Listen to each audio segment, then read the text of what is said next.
Dvorski likovni dnevi so med 3. in 7. avgustom na domačiji Rezelj na dvoru pri Žužemberku ponovno povezali umetnike iz Slovenije in tujine. Mednarodno srečanje tako nadaljuje tradicijo, ki jo ohranjajo že 15 let. Letos je ustvarjalo 12 umetnikov. Naša kamera jih je ujela že med njihovim ustvarjanjem. No, jaz moram reči, da sem bila izredno vesela tega povabila. Morala bi se udeležiti že lani, vendar sem imela veliko število razstav in nekako nisem uspela. Letos sem si pa že v bistvu toliko prej planirala in me je zelo presenetila, ko sem prišla sem, gostoljubnost družine Rezelj in pa slikovita narava ob reki Krki. Zdaj sem v bistvu že drugič tukaj.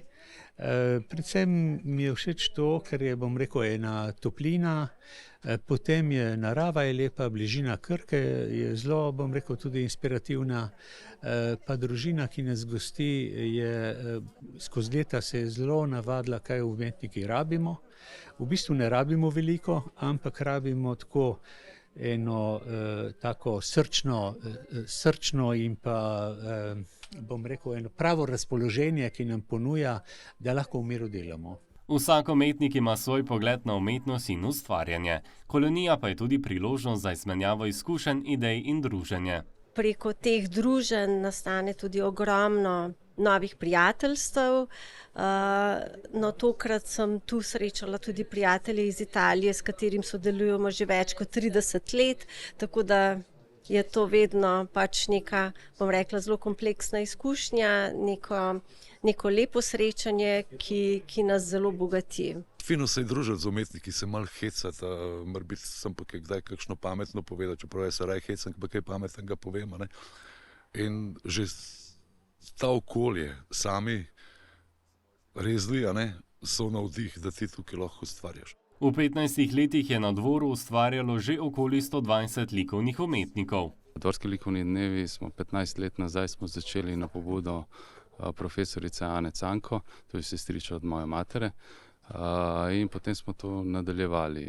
Sedaj 15. leto, veliko slovenskih ustvarjalcev je že prišlo na dvor, potem pa smo kmalu začeli črpati tudi ustvarjalce iz tujine.